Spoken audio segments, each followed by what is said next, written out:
Hey,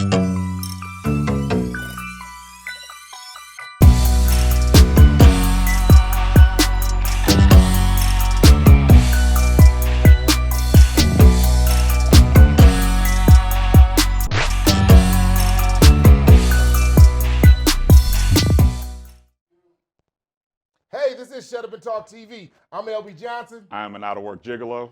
And I'm Dogg. First step is admit you got a problem.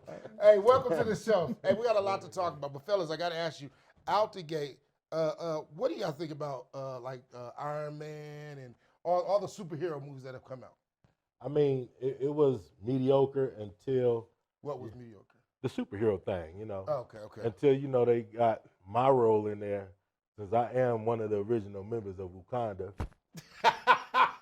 and then it felt like home, and like my people, my children could also become superheroes. You hit yourself, You hit yourself so hard. Bro, it sound like you That's how you got to do it. They kick you out of Wakanda.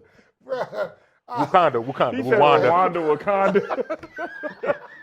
They cousin Okay. country. So You got to go through Rwanda to get long You're story. part of Black Panther, okay? But Devious, what do you think? I love the superhero movies. I've been a comic book fan since I was a kid. Now we've heard the rumors for probably about a year there's about to be a gay superhero. Have you guys heard of this? No. This is a fact. This is true. That's what's up. And when like you just did, dog. When I first heard it, I thought it was a joke at first, like gay superhero. Oh. And the biggest being, if anybody's a fan of Saturday Night Live, I remember the little cartoons that they did about the gay superheroes.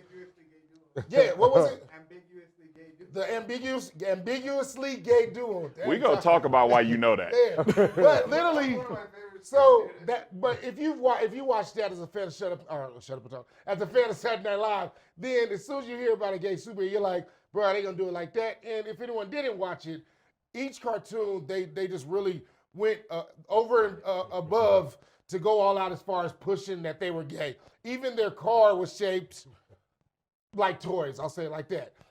So those types of things. So when you think, oh, is it going to be like something like that? Like, are they clowning? You know? But no, this is a real superhero that's gay.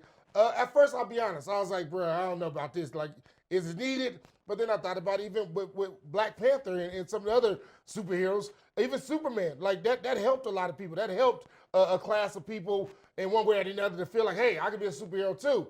So on the same idea that you said, okay, that you would think Black Panther helped us believe that, hey, I could be a superhero too.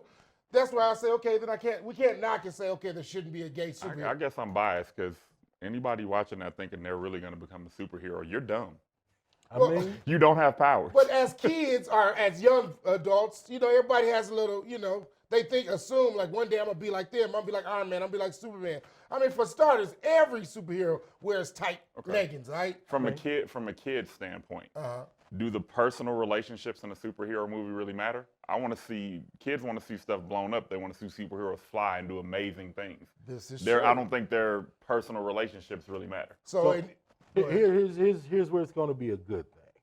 See, the mayor in the city always hates the superhero but loves him because he tears everything up. uh-huh. So when Sweet Justice come out there, anything broken, you know, they gonna decorate back up, make it look nice and stuff. The whole city ain't gonna be destroyed. Justice. That ain't the name? I don't think that's what Marvel's going with. Wait, do we have thought we that have a was- show disclaimer? Do we have a dog disclaimer? Look, I thought that was We Sweet might need one Justice. after this. But no, like one of the things like Sweet Justice. so DV, all right, come on, I'm just focus. saying. So you said no, the personal relationship things don't matter. I think But- it depends on how far they go with it. Because think about this with Superman, the fact that he was a nerd until he took off his glasses, I think that did resonate with some kids and made them feel like, oh, you know, the nerds are actually cool ones. They're the ones that might be the superheroes. And look at them now; they own tech companies and have all the hot women. This so I is guess true. it worked out. So I'm not going there with He you. was born with it. This is look, but so here's the other thing. As if a gay superhero, of course, leaves us with a lot of questions. They've actually cast the gay superhero, and we all know, especially if you're a fan of Atlanta. Can we show the picture of the gay superhero? This is no joke. This is legit. He actually posted on his own page. That is the man that No. they have cast as the new gay A superhero. gay superhero would dress way His better. name is Brian Tyree Henry. If you watch Atlanta, you know he's the up-and-coming rapper on the show. He's had big roles in, Bill Street's Could Yeah, Talk. Bill Street could talk, He was yeah. just featured in, I believe, the Photograph. Like, the man's blowing up. Literally, he's on the rise as far as his career is concerned. Ain't gonna be featured in Vogue. This is possible. But let me ask you guys, does it bother you, and keep it real, that on top of them introducing a gay superhero, now it's a black gay superhero? Nah, and it don't. I mean, it's just right that it's from Atlanta. You know what I'm saying? That's there's a lot of gay capital out there. I got a lot of family out It's there. not- I be but out there. It's the down low capital. It's not the like. No, now it's the new. You remember everybody who's gay wanted to visit San Francisco back in the day. I didn't know, but I'll take your word for it. Now it's Atlanta. I found a map in your room. I'm going one day. I don't. It does. Sweet justice. We just gonna fly back here. It's over the sky. Sweet justice. Wow. No, but and here's why I I asked. swear, if they name that character Sweet Justice. Here's why I asked that is because we've heard it a lot from Spike Lee. Other people have always dogged people like Tyler Perry and even Martin Lawrence when black comedians put on dresses. That's they say literally that's the like we're selling our soul, or why in order for a black man to be funny and go above and beyond. The millionaires, every black comedian that's famous and that's a star has put on a dress. Now, my personal opinion is I think those are all characters that they chose to play. Like, nobody made them. No white exec was like, you put on a dress or we're not going to make you famous. I think they chose that. Like, even with Tyler Perry, Medea, that was his character. Right. Big Mama House, that was Martin Lawrence wrote that. That was his character. So nobody, and before that, Jamie Foxx, Wanda, these are all their characters. I think it's all entertainment. If you don't like it, don't spend your money to go watch it. This is true. I don't have an issue with the gay superhero. I think that I have more so an issue with a lot of things that are supposed to be family movies and are for kids. Yeah. Are too adult themed anyway. Well, the one thing that I did kind of it struck me, and I was like, why did they even have to put that in there? Is they made a point to let it be known that on top of there being a black gay superhero, he will share a passionate kiss with someone of the same sex. That's marketing.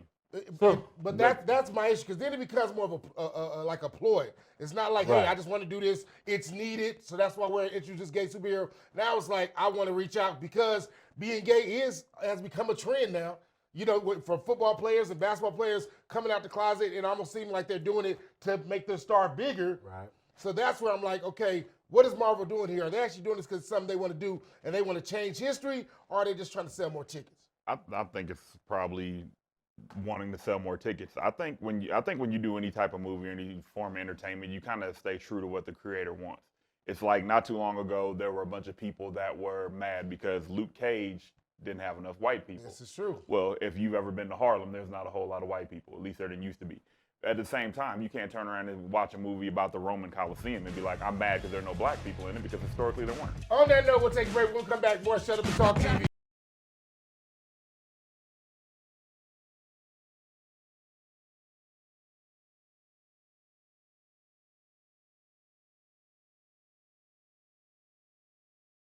Hey, you gonna do this or what? You gotta do it. And keep doing it. Do it big. Hit it. Step it up. Always take the risk. Don't just watch it. Put your phone down and do it. Drip splash like the ice on the wrist. That's a call I can't miss. Do what they say you can. Because there are those who don't and those who do. Let's do.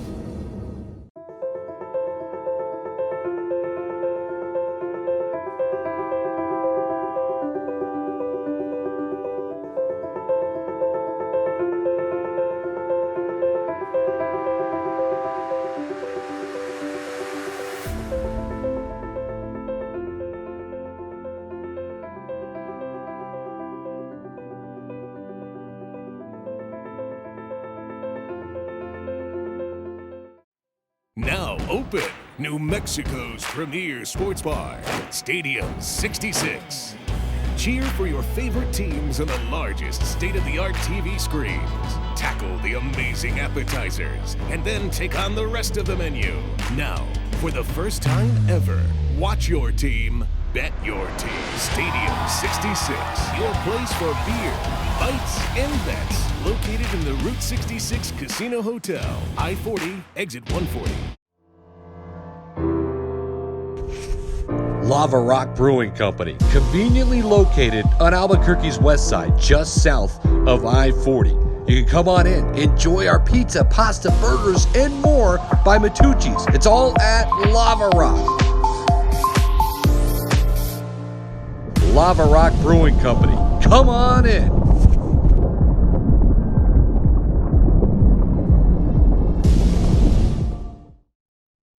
Well, Trisha and Todd, part of Tupac's legend is that he'd been shot 5 times and survived before that fateful night here in Las Vegas in 1996. And because of that, Tupac's legacy has always been linked to Vegas.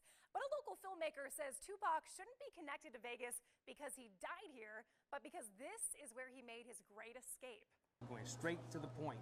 After the shooting, what's next? Most people would agree with official reports that after being shot, rap icon Tupac Shakur was taken to UMC where he died 6 days later.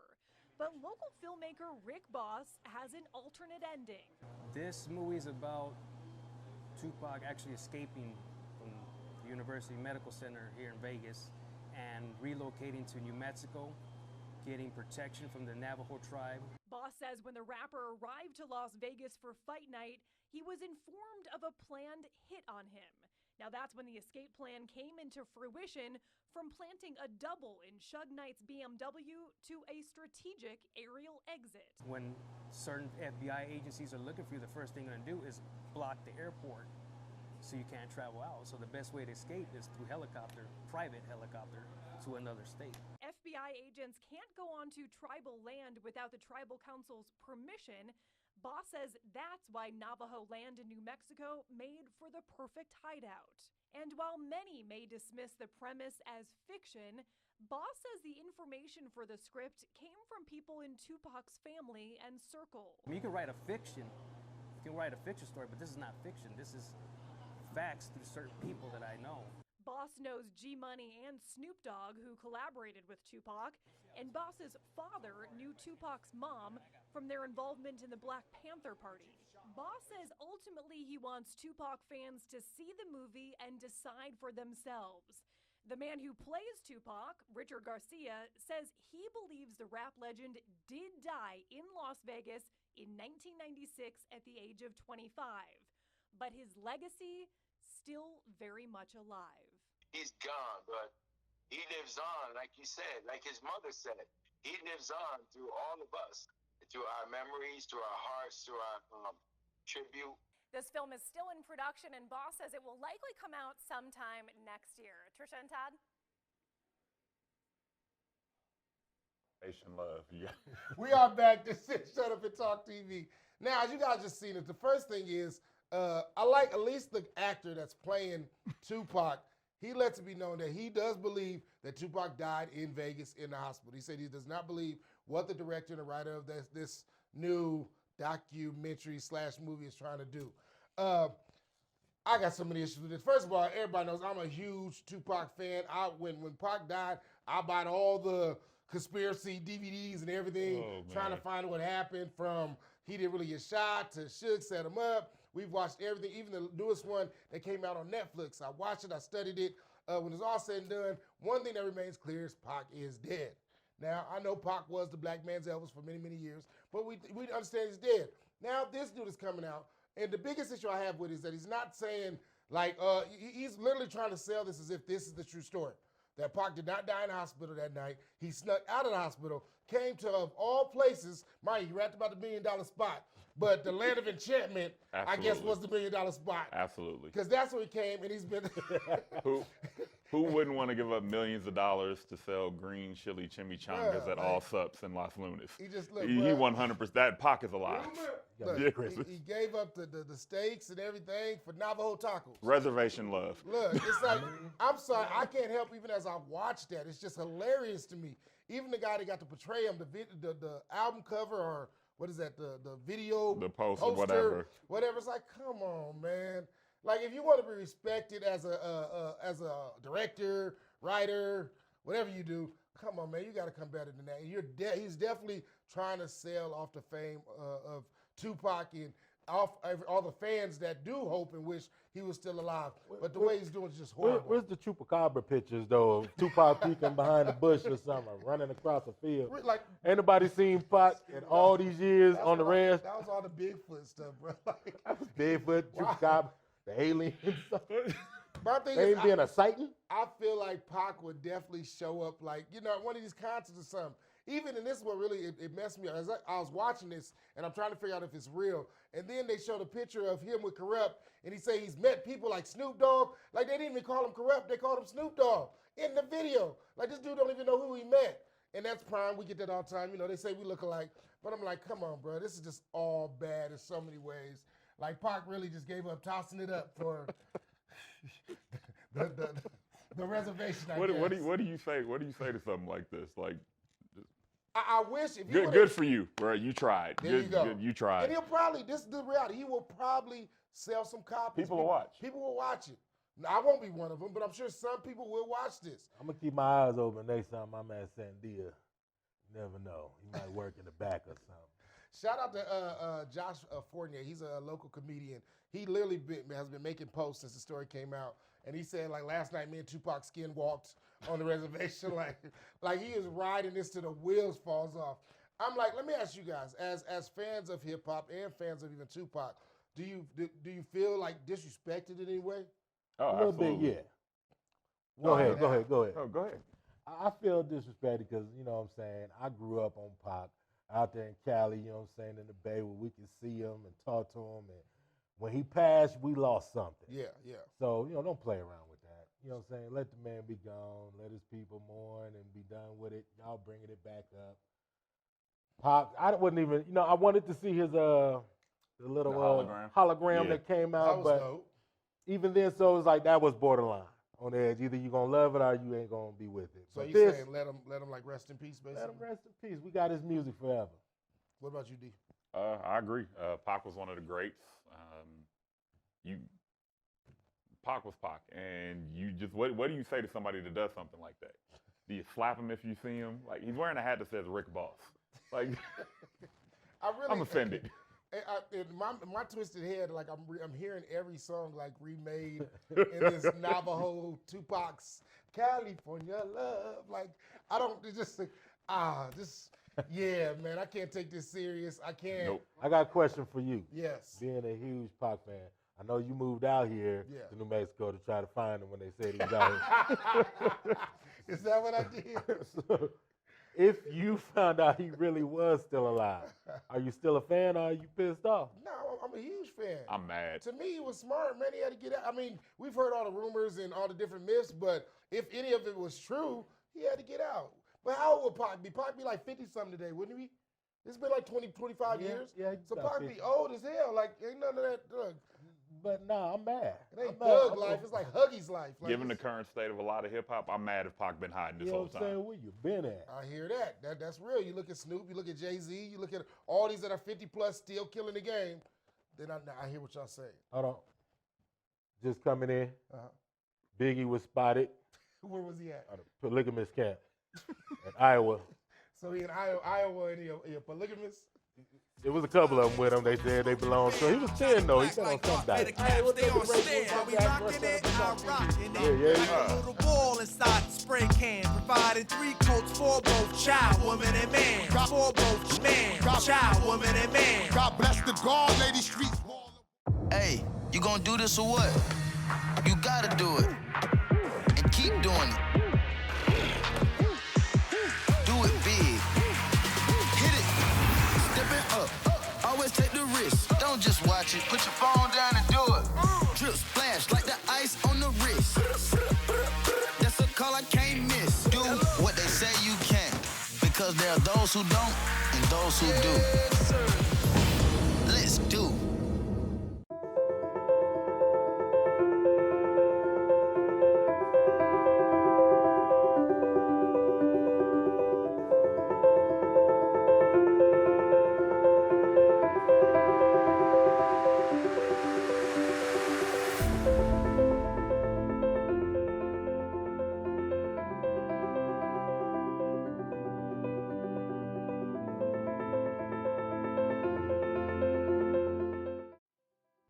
open New Mexico's premier sports bar, Stadium 66. Cheer for your favorite teams on the largest state-of-the-art TV screens. Tackle the amazing appetizers, and then take on the rest of the menu.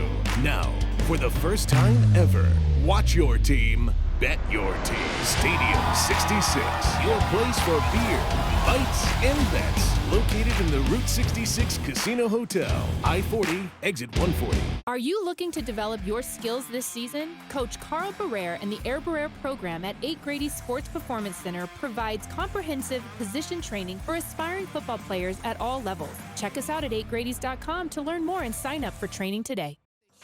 OG Holmes paid lots of dues. Stayed on my grind, making lots of moves. Now I'm buying out the bar up in Babalu's. We are back. This is Shut Up and Talk TV, and right now we want to honor another one of our Black history heroes. This one is Amelia Boynton Robinson. She was a civil rights pioneer who championed voting rights for African Americans. She was brutally beaten for helping to lead a 1965 civil rights march, which became known as Bloody Sunday and drew national attention to the civil rights movement. Now, myself and I'm sure everybody at this table, we remember her. I remember hearing about Bloody Sunday because that was a Sunday where a lot of people were beaten by cops. They had their dogs out. They had the hoses, all for them basically just fighting for the right to vote. It became a huge thing because a lot of blood was shed. A lot of people were hurt. I think even some killed, all for just voting for the same rights. And now some folks take for granted, and others still don't give them to us fully. But we're working on it, work in progress. So Shut Up and Talk salutes Amelia Boynton Robinson for her work. You are a true hero and legend. Now, on that note, fellas, let me ask you, what other Black history heroes, who are some people that you guys think should be honored or we should be mentioning that don't get any recognition and probably never will? Where are we going first? Pick one, anyone. Okay.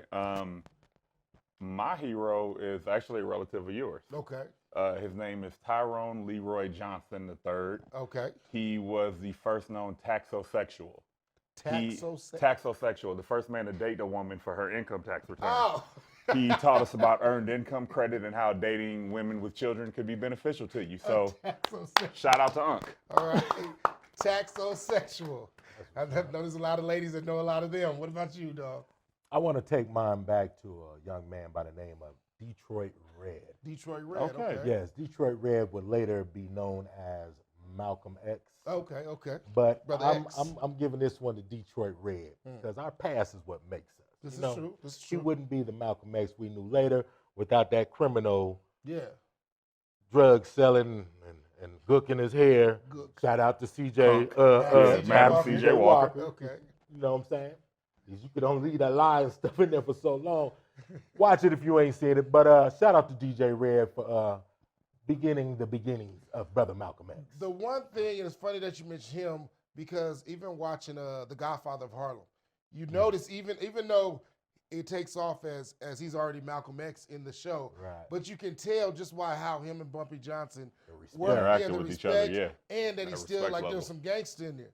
And Bumpy likes to remind him throughout the series that, you used to be a gangster just like me. Detroit Red. Yeah, just because you changed, you follow Allah, don't mean, you ain't still a gangster. So, okay, I see that one. I'll give you that one. If I had to honor anyone, man, let me think. Who, Black history that would never get the credit they deserve? I'm going to have to say, for us, it would be somebody in Richmond, California. Good old Crazy Jesse. Crazy Jesse. Now, for anyone else out there, it's your local bum. Crazy Jesse was a homeless man. Actually, he was not homeless. He was a bum, though. You could catch him at your local liquor store every day. He was out there, sometimes panhandling, sometimes dancing, sometimes talking to himself. But every Sunday, you could catch him out there with an all-blue suit on, or tuxedo, if you will. I'm mad that he said dancing because Crazy Jesse was in a wheelchair. But look, Crazy Jesse was the first person to ever put rims on a wheelchair. Picture me rolling. But here goes the other myth. Like, which one was Crazy Jesse? The one with the blue suit was Crazy Jesse to me. Okay, but then they had the one that had the dreads that was wrapped up from the real from 1935. And then the other dude that had the like two-tone dried out. You know what? I Black. think every hood has a crazy Jesse. and More than one. The reality is, it's that homeless person or that bum that literally every time you walk to the store or whatever, you see this person. And honestly, if you didn't see them one day, you would actually miss them. They might help out from time to time when you're moving. Hey, man, you need a little help? You didn't get that? You know, you might buy them a beer or something afterwards. But Kept they me from weren't doing wilding hard out. drugs. What'd you say? Kept me from doing hard Yeah, drugs. definitely helps the kids stay off drugs. They weren't wilding out. You could trust your kids to go to the store knowing that Crazy Jesse's going to be at the store. He might even help them. He might help. He might give them some change. Either that or our parents just didn't Crazy care about Jesse. us. Hold on. Dog said he might give him some change. Now here's something you didn't know about Crazy The Jesse. homeless dude gonna give He some owns change. 2 houses. See that here. These are the myths and legends of Crazy Jesse. I did hear that because that's why I said he wasn't homeless. Family keeps his money. His family kept his money, and he had money, but they never gave it to him. So he wasn't. Only reason he was homeless was because he was crazy and he refused to take his meds. Or not homeless, but why he was a bum. Because allegedly he was mental crazy. health issues. Yeah, man. And now we all know that that's real big in the community. You know, especially urban communities. A lot of folks have undiagnosed mental issues they don't deal with, and they end up homeless or a bum. Trying to get, some vodka. Who knows? One day they can accidentally get a movie role. Become Sweet Justice. Why Sweet Justice though, dog? Because that's the up and coming role. Crazy Jesse can get it. Oh, man. His dreads would be the cake. His dreads would be. That's not a bad They was idea thick, though. man. The dreads maybe had little spikes on the tips or something. That's a Wakanda secret. Oh, okay. My bad. So since you segued back to the first ever gay superhero, one of the things that I did read that we didn't mention earlier is that they said he has a husband.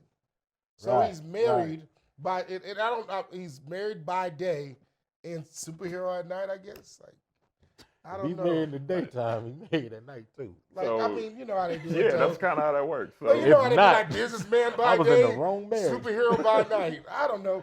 well, no, But- you know what? Though? A lot of people are married by day and hoe by night, so This it's is pretty true. much the same thing. So I'm probably going to regret asking this question, but what type of superpowers do you think Sweet Justice would have? No. That's a good think about it. Like, with Wakanda, he had strength and he had speed. Superman could see through walls and laser eyes, and he could fly. I feel like in the morning he sleep, we're asleep. Woman has to hurry get somewhere, fashion show, something. He hears a scream out of nowhere because she's having a bad hair day. Do-do-do-do. And he appears in her bathroom and real quick. What would be on his utility belt? Like Sheen, Blow and dryer, like gel. some blue magic, Madam Oh, C.J. God. Walker starter kit. you know, All right. So some weed. So your gay superhero would be feminine. First of all, he ain't my gay superhero. No, Sweet Justice is all you. Sweet Justice Sweet Justice. is the community's people who hero. But the way you see Sweet Justice is He's feminine. a super hairdresser. Super hairdresser. hairdresser. He can't be above, real athletic No. super hairdresser. So Hey, I refuse to the participate in views this segment expressed anymore. by Dogg Johnson are his alone, okay? At the end of the day, I do want to see this. I want to see, it's going to be, the movie's The Eternals. It's not just the gay superheroes movie. It's The Eternals, and he's one of the characters. I want to see how they portray it and how they go about it, because I think it is kind of a tightrope, literally, that you got to walk when it comes to doing this and not being disrespectful. Or he's going to be on tight pants and roller skates. But real who quick, knows? he's a bigger dude though. So what direction you think they taking with that? They might have him work out like they did other dude that got all yoked for the role. We gonna do this. On that note, we No, we're gotta not. go. No, we're not. I'm LB Johnson, and this is Shut Up and Talk TV.